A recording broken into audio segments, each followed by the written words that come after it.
Hi everyone, it's Noelle from the Pittston Memorial Library, and thank you so much for joining me for tonight's craft.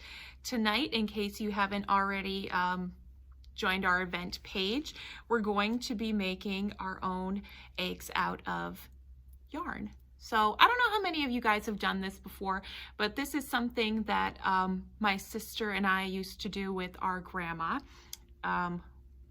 Long time ago already, but we used to make them out of string, so maybe a few of you have done those before, but today we're going to be doing yarn, and it's only going to require a few simple craft supplies that a lot of you are going to have at your house. So I'm just going to run down those really quick. So obviously you're going to need yarn. So any kind will work, just as long as it's in the color that you want for your eggs. You're also going to need some balloons. I'm recommending water balloons just because they're easier to get into that egg shape, just because they're little, but you can certainly use any kind you want. You're also going to need some kind of glue. So I'm using Modge Podge today, but you can use any kind that you want. Elmer's tacky glue works really well. You're just going to want to make sure that you get it to a nice sticky kind of consistency. And then of course you're going to need your scissors and your bowls and everything to do your mixings in.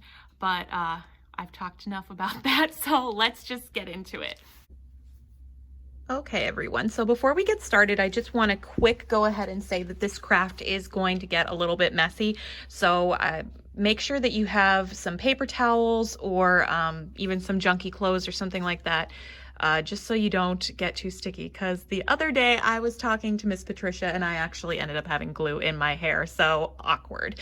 But anyway, let's just get started. So what I've already done is I've made our glue mixture, and you've watched a lot of my other videos before, and basically it's going to be a part glue, part water, so that you have just a nice kind of thin glaze, like if you were doing decoupage, like for those other crafts we've made.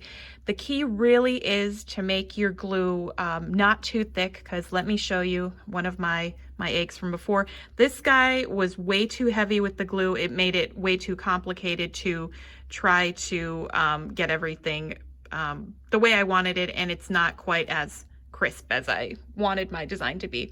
So make sure that your glue is you know, at that thin variety that we like, just like we have here. I've also pre-cut my string. This you don't have to do, it just makes it a little bit easier. This one is a little bit longer, but I'm gonna say if you go about 2 yards, 2.5 yards, even if you wanna go ahead and kind of, when you blow up your balloon, as I'm gonna show you in a second, just kind of casually measure out how much you think you're gonna need. Pre-cutting makes it a little bit easier, just so that you don't have a giant mess trying to get everything organized for yourself. And if you can, before you put the glue or your string into the glue, keep your tip sort of out, just so you have an idea. So as I'm doing here, we're just gonna soak our string in our glue mixture, because that's going to help make it nice and sticky for when we go ahead and wrap. And I think you can kind of judge for yourself too as you're going, like how sticky is sticky enough, but some of it might be a little bit of an experimentation. Okay, so while that's just hanging out there for a second, we have our water balloon, and we're going to inflate it so that it's in the shape of an egg, and you don't want it too robust, I guess I would say. You see, like right here, this is a little bit too much, like it's too tight. I would be worried it would be popping. So I'm just gonna deflate it a little bit so that we have just a not aggressive kind of balloon, I guess. So as normal, you're just gonna go ahead and tie that off, so you have like a nice little egg-shaped balloon. And then you're going to go ahead and grab your string. So we have our end already ready. What I like to do is I like to try to like wrap it around the neck of the balloon, just to kind of give myself a little bit of a start. If you find another method that works great for you, go ahead and do it. So until you get a grip, it can be a little bit of a a tricky thing here, but I like to wrap it around once like this, maybe twice depending, and then kind of go in a crisscross motion so that you have like an X across your balloon like that. And you're just gonna go ahead and keep wrapping around your balloon until you get it just kind of like in that basket weaving kind of look. And there's no right, wrong way to do this. You're just gonna kind of get it so that it's a nice, comfortable kind of netting kind of look for you, and that there's not too many gaping holes here. So, okay, this string ended up filling everything just nicely. If you happen to look at your design and you're like, oh, that hole is too big, you can kind of shift your string around and just get it ready that way. But I like to try to make sure that at least at the top my holes are not too gaping big, because I mean, it depends what you want to do with it, but you might want to have a little bit more string to grip later. So this is going to take about 24 hours to dry. So if you can find a dry spot that you can hang this, it's going to drip. It makes it a little bit easier in the drying process. If you can hang it like in a clothesline or something like that, that works nicely. If not, what I did here at the library is I took one of these bowls here and I just kind of placed it in the corner and like let it alone for pretty much the night. And then the next day I went and I checked on it. So I'll show you what those look like in a minute. Okay, everyone, and we're back. So I have for you here an egg that I did previously, just like we did before here. And as you can see, it's all nice and set and dried and everything. So what I'm going to advise for everyone to do at this point is just to kind of go through. You can kind of hear it crackling. That glue has really started to stick to the balloon.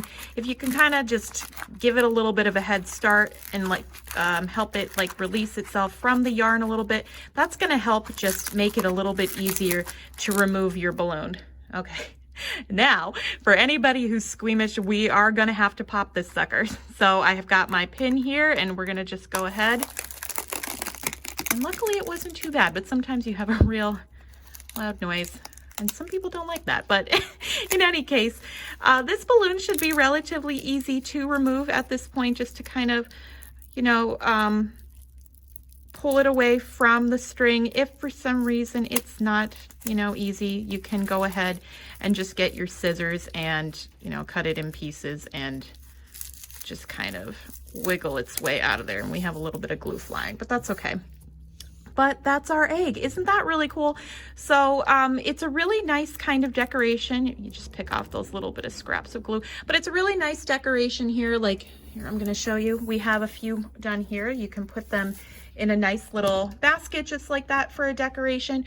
Or what you can go ahead and do is we have some twine, and you can go ahead and take these eggs and just kind of make a little bit of a garland. You're gonna have to play with it a little bit to kind of get everything to balance out. But, you know, just string them through like this and make as many as your heart desires. They're really simple in terms of what you have to do, obviously. And, you know, make your garland or your basket as long as you'd like. And you can kind of see that there. And I think that makes a really cute decoration. So we hope that you guys give this a try.